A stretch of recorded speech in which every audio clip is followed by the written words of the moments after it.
President Yoweri Museveni wani mono pera patit kidong donyo ting dano me Africa ayoko wero bulu mapol tika jeme kabere matilo bodel chol omiyon kitiek pera man wek benke wek piyon bit mo piemot e Africa olu abekel botin lokman kijim ken mapol mo time e yup melo kange mo jwin ania Sunday Akumu.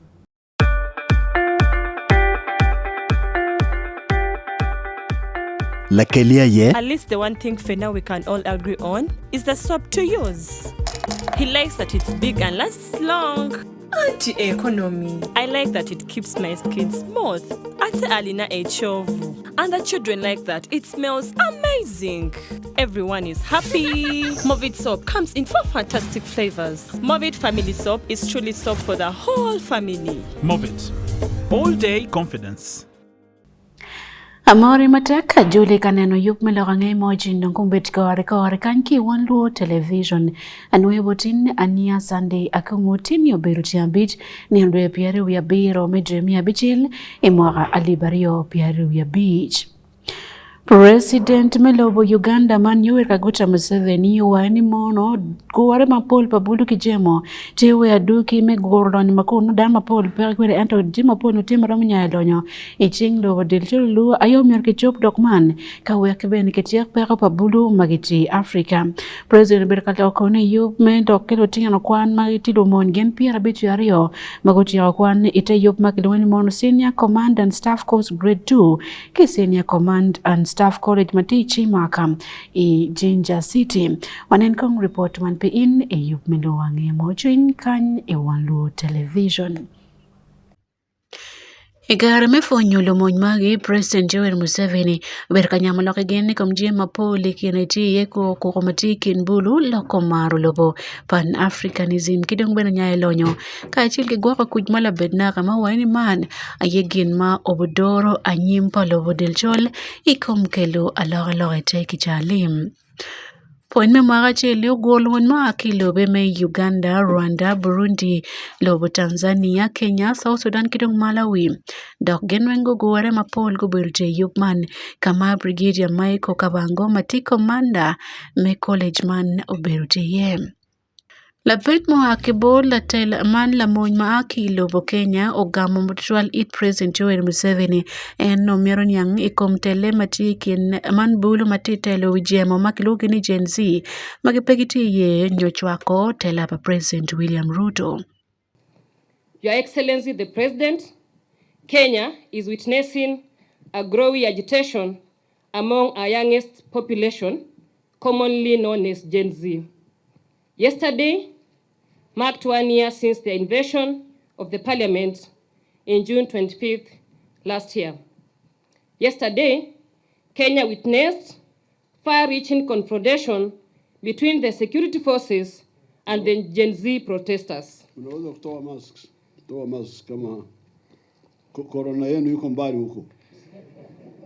would like to understand, Your Excellency, how your leadership is preparing Uganda for potential shifts in youth engagement and activism, drawing parallels with the Arab Spring, which began in Tunisia and rapidly spread across North African countries, including Egypt, Libya, Syria, Yemen, and Algeria.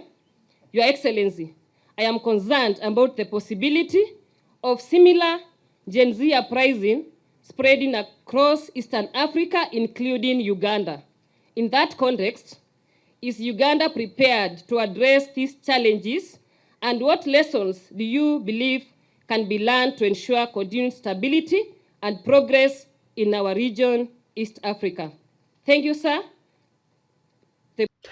President wani mono pero palob del chol peni mono jam periko ento tini mono dama pol payan yanket metit kire yo mabe manoguru kwa padano weng. Uprising which is going on now in Kenya, but could happen also in other countries. If we share analysis and methods, we can be able to deal with this, because the problem with the youth is really part of the bigger problem of the whole economy. What we have advised these Ugandans is that Uganda has got a lot of natural resources, as you can see. Water, land, minerals, everything is here. So we have got a lot of resources and a lot of potential.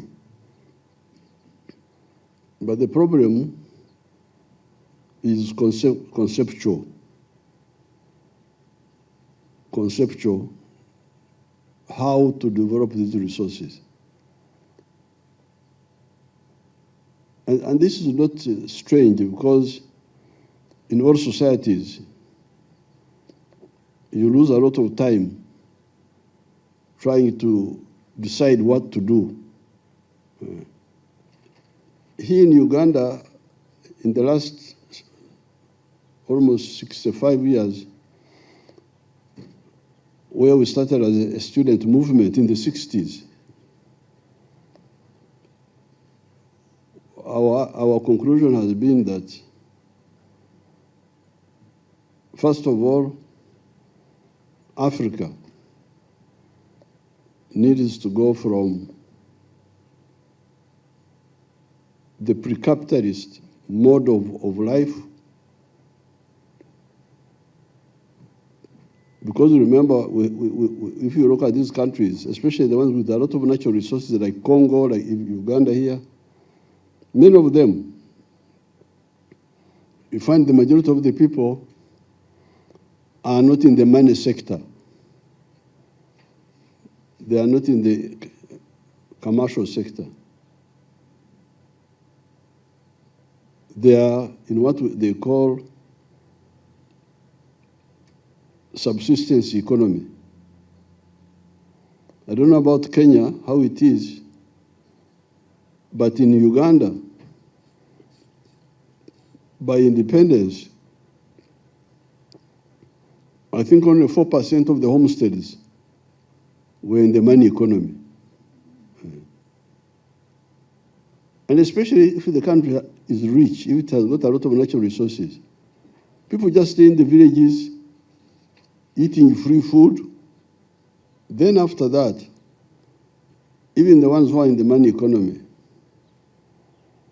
are they in the money economy with Echivaro, as we say? Echivaro is our Bantu word here for Esabu, for kuchambua. I think this Swahili word would be kuchambua, analysis. Mapat kimeno bene eno chiko lobo del chol me weko wako chwalo jen pano fut pia ke yobo chuma me chero wako chuk madon pia ni man kwanyo guma poli ching dana me nongo tich ke bene nene kitimu jima pigi tego mano romo nongo chuk ke wel malamal ilobo mawoko.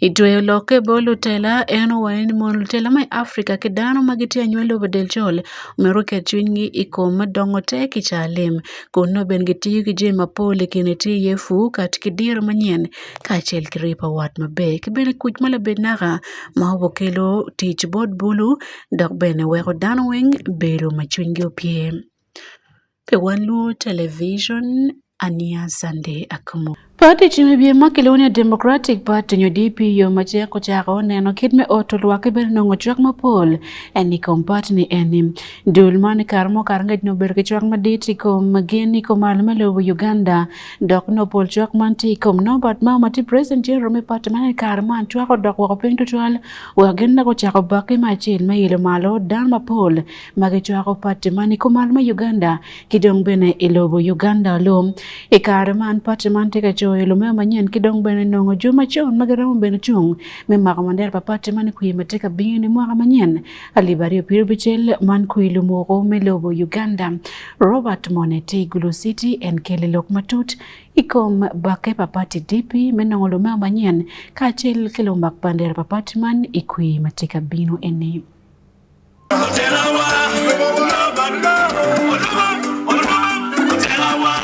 dul chuwi bie makilwone Democratic Party ochako woto luak me bino kadonyo i party man dul patman mat luere o chake ki kumal mi Uganda kina mwagli bachel kimia bungwen ki Pierre Bidwiarioni inoni pikar malach o beru dul pati manon no chwak matek ki kumal mi Uganda ento ikar mu karangech ker pa dul man o chao rueny mu mot ki kaberu man lumemba mukene matie ipat man wachi gi chao chono lumemba manyen kachel ki nongo lumemba makwiri wekgi ketgi ichung ite bandera pa DP iye matika bino ni wan watie matwin wateke dok dogola ti tulo lati moke ken mamiero bine lwen in wek wanen aloga bin idon DP chi binero kin mabe DP wan watada ke ineno ivuk pa electoral commission yurunu igulu city kan batigi no bolku makaro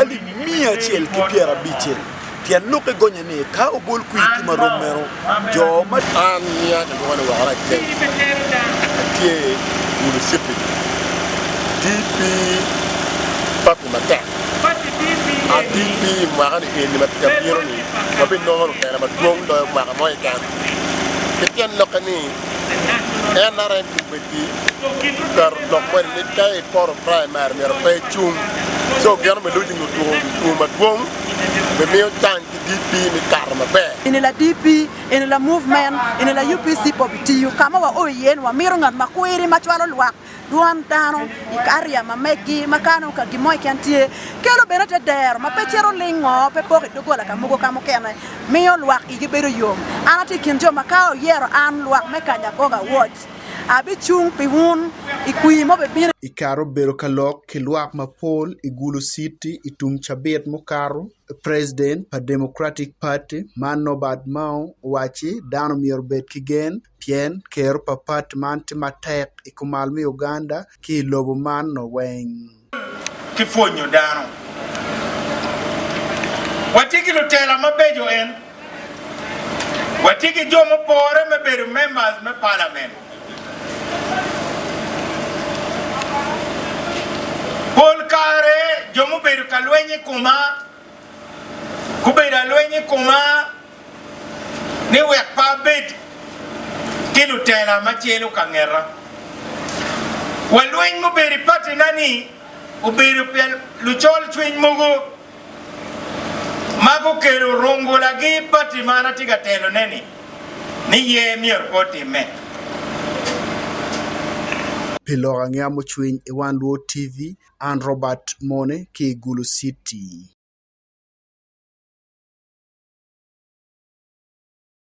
Again, machal kimeno dira muken me party makiluoni mono People's Front for Freedom man PFF yomatek makobari kom FDC kucharino kitme miyo chwake benenongo luak mapol makichwako party man iloba chule yo mono chakero atikilome me party man makiti district me ya chule kineti ya moro omoro kidongulu district kachile Gulu City yuk moti me Gulu City party man jaime Gulu City dongu chakabwa ikadani mulge tika miri mechungi rwa parnatika bini kui matika bino ini dano miro bol obore kom gijoma mero chungite patiman o miro ben muchak nen kit mechone bolo diro me patiman e office ki mati Gulu City Ismail Jacob John Zubero no wanen kong lok matuti kom don party PFF man People's Front for Freedom Kachoke man mau time ki pajo pada me parliament madaro me Gulu City beta odo chan ukelo kachel lo me party man manyen Man People's Front for Freedom, my district me Omoro, Amoro, Gulu District, ki Gulu City, Betty Audu Chan, Matila me party man, Dog Ben enti la me parliament me dago me Gulu City, Owaju ngomu wero, Giyubo kachoke machari kitman.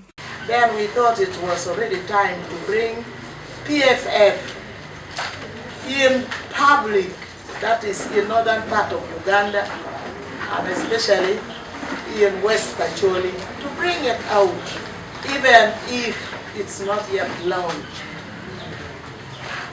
Very many people have been asking hundreds of questions, and we thought the best place to respond to these questions is to have a meeting like this. Ahod, ikar me kachoke man, owadini meno, nge no ching dano makaro aliba bichel kodo, vodka bere mapat parmendo bu Uganda. Party man, dong tie mu chone wako. Finally declared a registered party.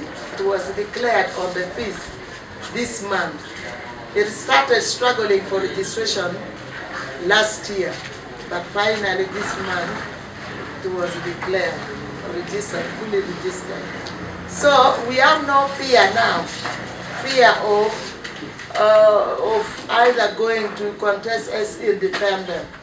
We have PFF here, which can accommodate all of us from Acholi sub-region, Lao sub-region, from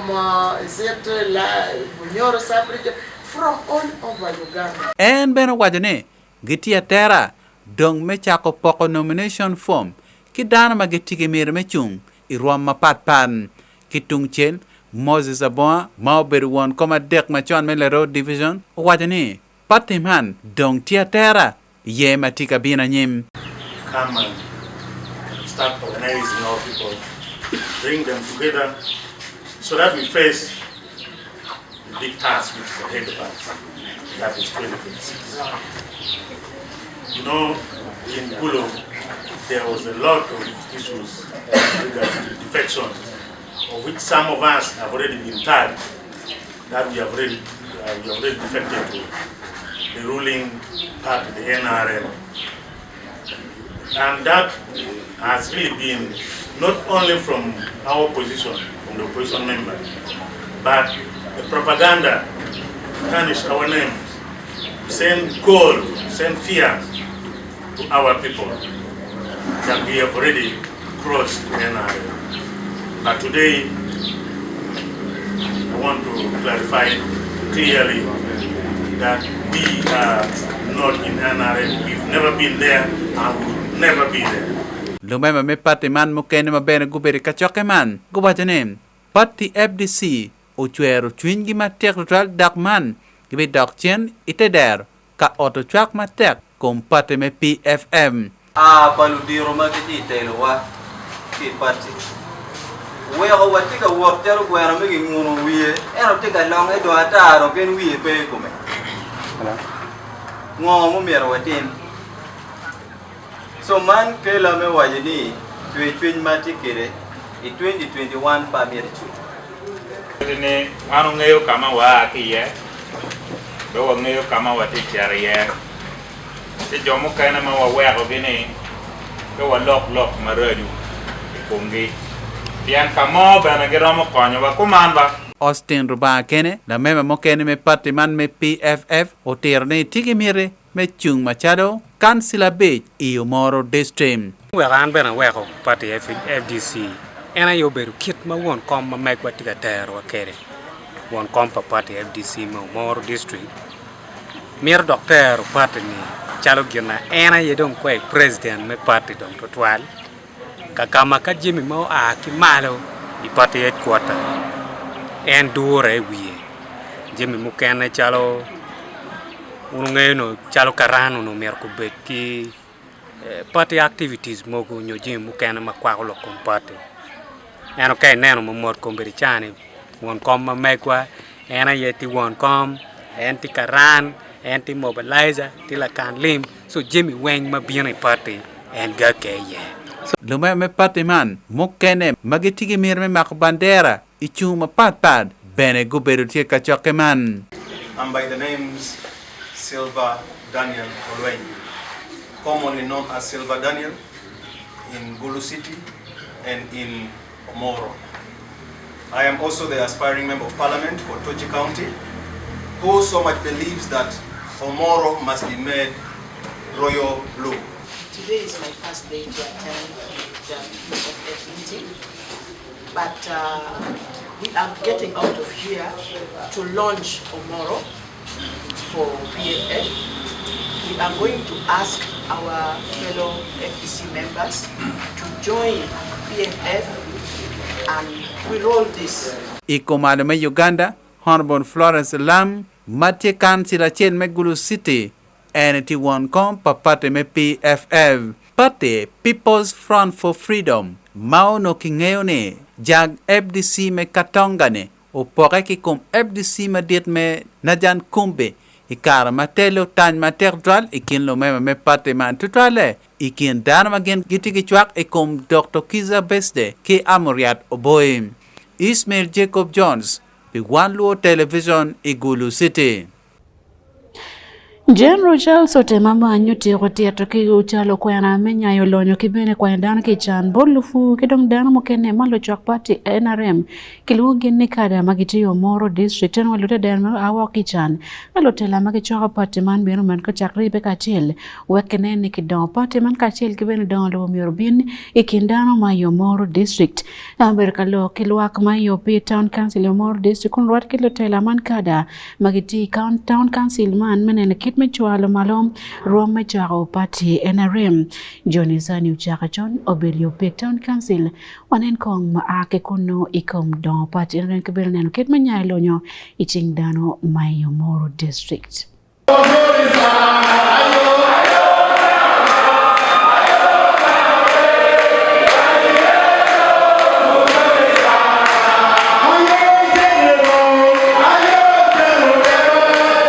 Mir wati wunu ka chel neno ni wadon lobu wa la bon kira poga mo ke ken kono wa neno lokme ke lukuj kiripe mari ikienwa chalu party General Charles Otemawany kamada me reserve force ilime yopiet wajuni luago miero gumet ruame fu kon gitiu ki ngom meriem muchan chwako yupagamente mabienu ka konyo lutedero amera fo wono to Omoro hali ni chako fuma me puro manye mocha amoto kalo molo ya chole amera fuma tete eta mete ke make leo ni fueli mati kabilo abera kalo pama sekta le wata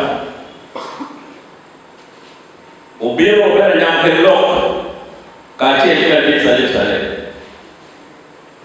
Duli tema dit madam leo kufuru mwani yo wacholi ana wale kede kineo koni eno pemke aleo tutwale lokumpi fwe nene kimepi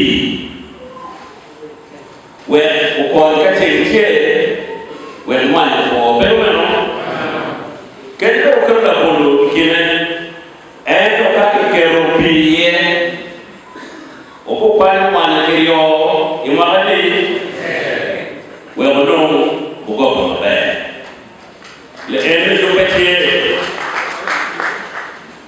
mawacha po teoka Kid menu bene mego katarin la mwara la memba me ot moko chik madaro piluak me Omoro district o lego kada me chwako yu pagamente la bon kira pora moge ken donc macharo kadas in down training in gameto kerchie me yupi wele beki nero pilogo wandu yitwa nero pala ditu we musebe kagota nero pala ditu doni wiya mapekwanye piem nero marimu damo nero mapekera poga in macharo kada swing principle papati NRM me patriotism Pan-Africanism pati mapekera poga kindano in macharo kada chumeti mu wang na tela makela poga kindano mo kana wangu soya kiam wake kiamwa wan wile kisoya kiamwa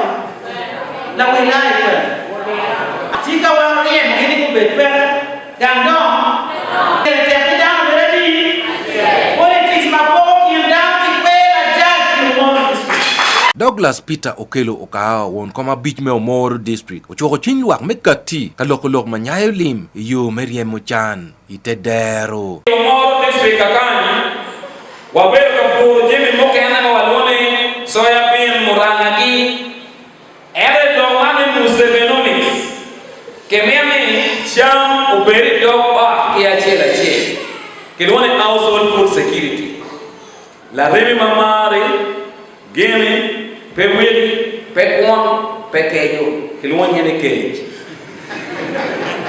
yin ke romo ke romo jutu du ke kare da wona mi ga ke yo chake ngara sel wa mondo ni yo no bidu nya kanti ajena mo muselu me mari oneni wa furu kin mari mego la makafale tia telo wa ma chalo commanding officer iloko mriemo chake nya ilo yo moro kan ma wachere Western Uganda wachere mwaya ka bero mapapa iloko fu mwanyi kadong padi George Olara la luko Paris Priest me opit Catholic Church itelo lega ne o lego lutela me tich piluak dokia da me konyo don palote der yo Moro district wali gombe yo Moro district me bero nero ma kwere bero ba we kaka na bibiro ketiwe mabe ima wa kikuchi when Mirne met teach Matea Pedro Moro district, Kimemi Lopuro, ma antic Kede, Ukon Embele, and no force each one, Matit, Ye Matica Bironi. Wakero Ben, Latis, MP Mamekwa, John Andrew, Olanya, Kacheki Won Kongwa, Mayor Beach, Honorable Douglas Peter Kabo, Ichiro Ban, when Gogum, Ikongi, Kai Wonki Mabe, when Wompadam, Ikongi, Ubedma Pore, Marwante Kibirni, Yeman, Matika Bironi. Yu manu beri yu pit SS Kachelki opit primary school ibane madit neno kirango malutela ramori pekwede yu me don lobo bolute der kon General Charles utema wany bene uchobo kwonge ne bot kada maumi million abija beach pisap county achela mati yu Moro district me konyo gi chakopuru mwanyi kon waju bene ni ibi poko kaka ne romo kudi mwanyi bolufu maite dero pi Wan Luo TV Johnny Sani uchaka chon yu Moro district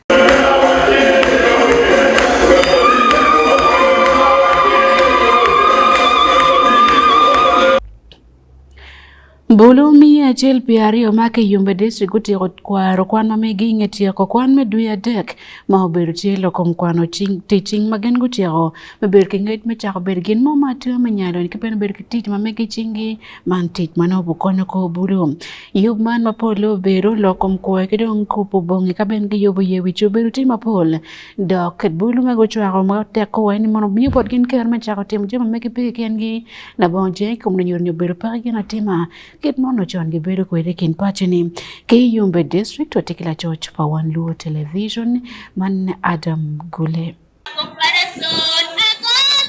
Yub mekwano teaching man ngat ma okubu ayobero MP pamon me Yumbe District avako Melissa Nai Magule kupe kidul makilwoni mono akost kachil kitika company ma kilubo taki.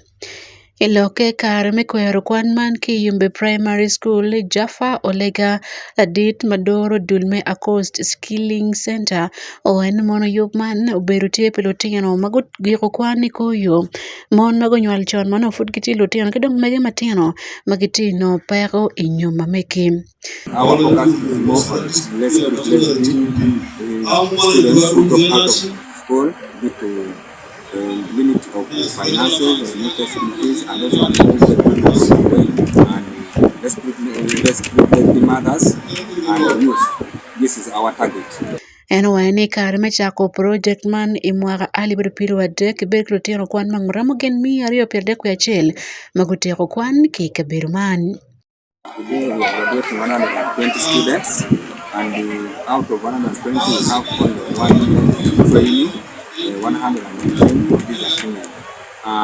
Last year we graduated 111 students, all were female. Avako Melissa Naima Gule MP Pimon me Yumbe District when mono kwano teaching to your chill me jingo care padan ma pol magitilo pere district meno weko bitki yume kwa. The lives of youths that requested for such a training. I took took this initiative as woman member of parliament because as I was canvassing for votes. Youths requested that in most cases, because of school fees challenges and other circumstances, they don't complete the circular cycle of education. They therefore requested if I could bring for them hand-on trainings like fashion and design. Ladit maloyo dul metika Uganda Murat Saitin owani mono konyo bulo maket mante yo achel melako ko padano wek dano mimuchak tiyo lim mabene logo teki chalim palo bulu.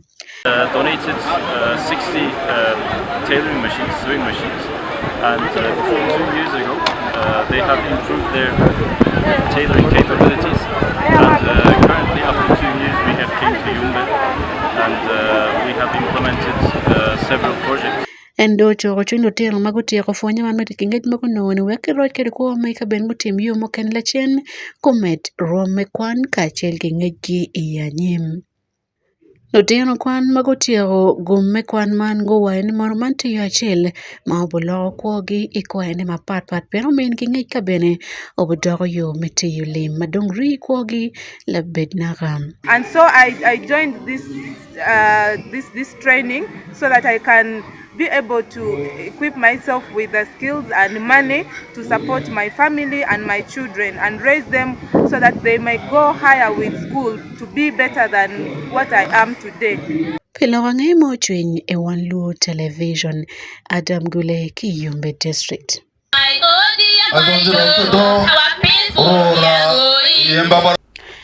Dul manalo kumtuera padana Uganda Human Rights Commission gutiero yaro report maleng machimu jema radio madongo matip mechinga bili iloko makochik ikon makrobiek dan matike biak mabale wigin meke penchi kache kingol mati lobo Uganda jang dul man mati wesnel go ya report konkwet makotima ni dan mapol gitoto argichinga bili ni chake karme makoke gwako dong bene chwalo dana man nyim court jema pol timo perwate korgilo kom gwako tuero panywali Uganda Kiyarua City wanen matute kibut Robert Ariakam. Bosco Okorut Ladit Maloyo Dulme Human Rights Commission ijaime West Nile ikaramteka ya report man ki office paduli chandek owani mono abili futiki jema pol mageti machiek peye ikene mako kidong gwako dano wiyali gwako ngan matiki biak mabali wiye pi wang chama makaro piro wangwen kidong bene gwako dano magitiki biak mawali kabero manugu duri mapol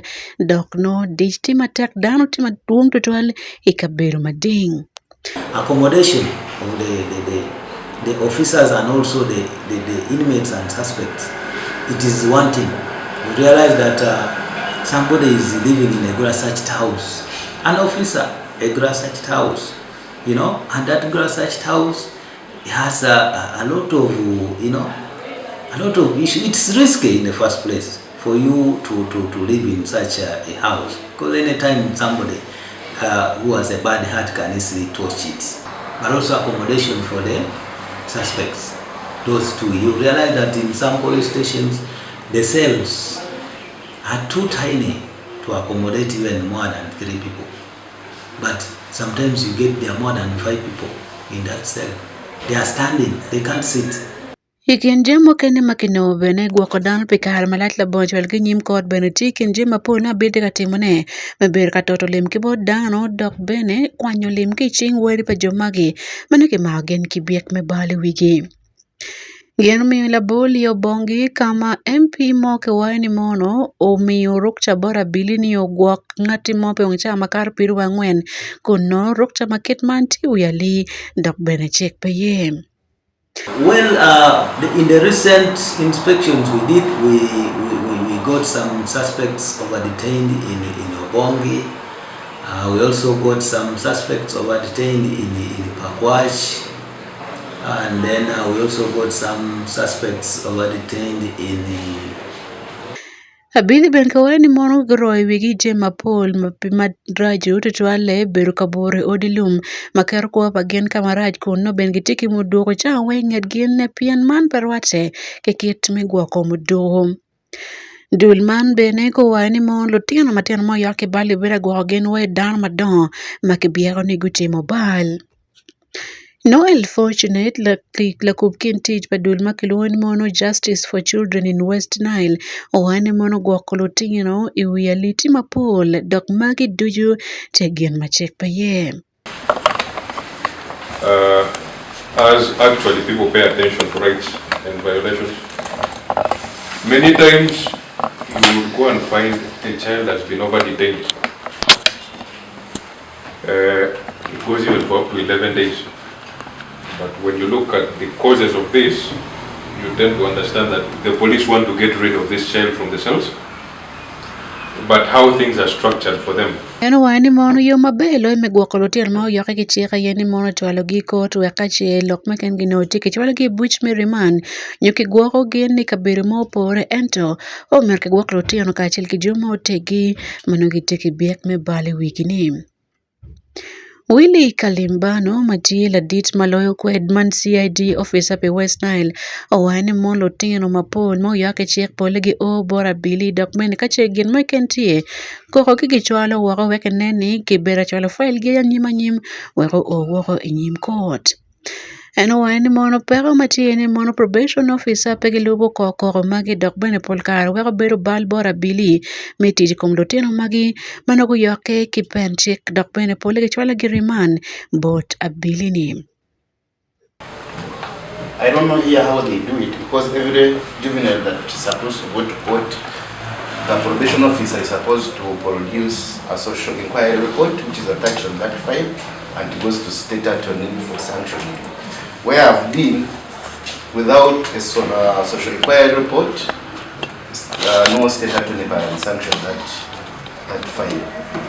Again, per moken mapol mafutika mete kiberu tie ni mono kaberu pa bili me gwoko dano makie biara no timo balti mading dok bene pola bili kaberu me tit pa bili weng no pekitiki jema bejo ikine no tipen ki office mogo matata dok bene no pekiramo gwoko jema pol malupe kilokom keto tich. A report man bana chima ni mono Paul Odima Billy Berine Odimogo mading mogo matino tino dok bene man wero dogo nok totwal kikare pa Billy menongo yo me gwoko jema kibiara ni ramo konyo kwet pa Billy kibene gwoko file pa dan moken ma Paul totwal bene gwoko mon ma kibiara na gotimo bal pian kabere makit man pole parwate ki jomagi. Mabat ke meno bene Paul kabero ma kigwoko ye dama ke biara no timo bale Paul ke pagin wot ma ken metero jomagi ikot kaneno kit me keme ke ngol mati. Pelo rangemo chwin e Wan Luo television Robert Ariaka ki West Nile. Ilonge makati ki botu ilo mokene lobo Israeli chiabiko wene mono mirgi madit mamioro bedi ko Hamasi Gaza futpe yoto matwal gibi metamera lalok padul moñ me Israel man efi defrin owan gitika yopa dok mecha pator maliete ko Hamas magiti Gaza umwe kwa loñ me kabiro man omiro bedi chinge onen kong report ma ke woko e yup melonge mo chwin itika nene ki Wan Luo television. Ijangwen mecha Batman Iran ngokwar matang ni gen pegi bidugu chen katiki nuclear nyamo lokom nuclear kilob America ingetia kolwany mini na pao ya rio moti me kilob Israel man Israel da koko kom Washington pe yupo jema po nyobene kila duki maraje kom gen man yupo kono bola wala kiaragi ilwany mono tiekin Israel kachel kilob Iran. Eloin ma obero geto twal dok bene kien temo nyamo lok pe joko tiki nuclear kin Iran ki lobo Israel obero katime tian mapol la rita le ayobero lobo America ki President Donald Trump mo wani mon Washington no miero nyam lok ki terane chabit manyen wakinen kit michopo lok man kun gochwala wangi man Steve Witkoff ma obo konyo nyam lok ki bene kato ching pikuch ma miero time kin lobo Israel kachel ki Iran.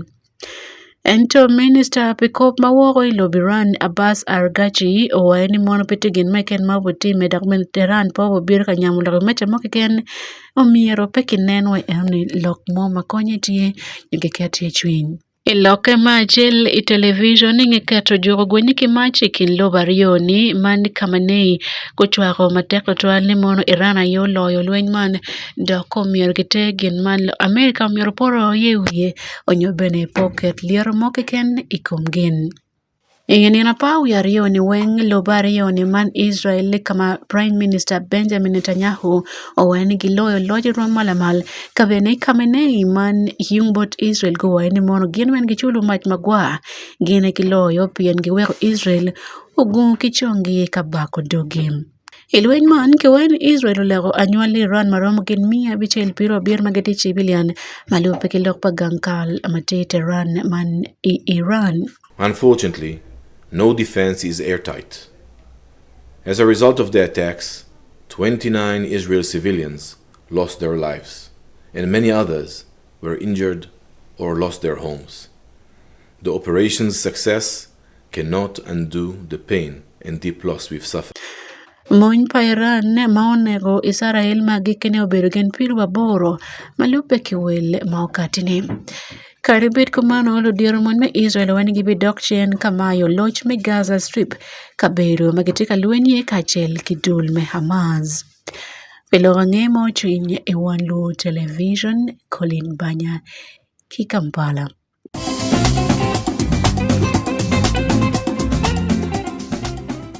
Ilong'e mamako biashara yupa New Vision group makiluni mono Bread and Groom Expo metiana para bichele ochake chiabit matini malieti uma multipurpose hall matilo gogo Kampala yuman makilo kachil jam kedano magitium biashara lokom nyuma lenkiro nyumo kene lo chulpere makamanti ye Pepsi Bella Wine kidong looks bespoke ikin moken mapola ta done yukman tiwil metili wapada putin yana machel obero tin tiabit kidong ching chabit weng en iba matilu gogo manen kong reporti kum luhangi biachara. Kontika timete mojne makaro aye gedo ko kachel matwal ayeti mojne mwagani eni iyup me Bride and Groom Expo. Tumchabet na wembo bil tumchabet mopong kimani chake tini tia bit nyowe ching chabet no yup me Bride and Groom tika time man Expo matika time uma multipurpose hall matie ilugogo e Kampala. Donyo tiwil meching liba pake ken Dr. Wing makitika donyo yup man girama nongo gum meloyo jema pol man me kibene nyurodiro magitikwere ikom jami mapat. Gin madong pol lo yup man ayenyo to dir maruk mo pat matie man ruk menyum mapacho kachel kimon yup me Bride and Groom Expo. Inge mwaga mapol ma yup man do bedo kwere tini tichen mapara bichele makiyaro ni yup me Bride and Groom obedo kanyoto dan mapat man mon luogi ni models man anyadwe makiyoro ket mabom yaro ke ruk kwere kijemo ken mapol keno metia wobe magiroko bon kono kinyoro ket mamiero bet kwere menyoto dayo me ruk moni. Mapat kimeno bene yup me galwang boberu tiye iroma malo kiluwe chalo Vinca, Spice Diana, Jose Chameleon, kidong Sophie Nantongo. Yup man diri chambiche liu buchake chawario meudiko kadong nyoto jemo para buchake chawa aboro midicheng para niyo wa chawa ario motieno. Mapat ke nyoro jem mage ben lo nywak tam ke dano mokene mapol gitie mapat bene tiye choyo man national ID manyen hidong rocho machon ibolo pa dul men national identification and registration authority nira iyo machek. Ponye kit me bedo od ben boberu tiye ki yung bot luwe madon man biebekul kachel kidago ne zuena. Mapat kimeno bene daktari mapol bebelte yup man kine ludire me Uganda AIDS Commission mago miyo fonyi komken me gwako mai ot labon karwo ikincho kimon. Lochul pe yup me mwaga man kine tiye Pepsi looks bespoke kidong man Bella Wine kijomo kene magoteno kwa tiye CJ's man Cafe Javas kachel kidul mokene chalo we Rocktel kom kimoken mapol magiti yup me Bride and Groom Expo me mwaga alibario Pierre ya Beach. Pela wange mo chwiny e Wan Luo Television ania Sunday Akumu.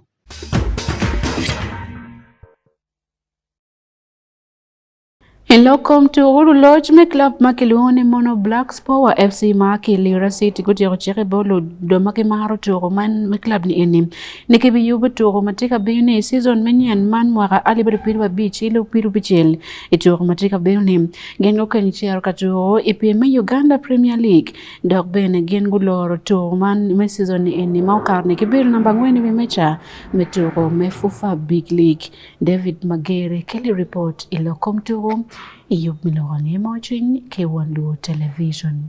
Afoidu tuana na report mena keroya gike Iyub Milorani Mojin kajiti joki Kampala wipo wiljer kaneno Iyub makiloni mono bread and groom export I uma multipurpose hall matilo gowe Kampala donti wel machine di papa kan tirko na njima pol kamene kopi kijoma ketimi njima pol makalo komnyum kijemo iken makupe kilo komdeyo o oya gike pa Iyub man anya Sunday Akumu tumchabiti obed mabe.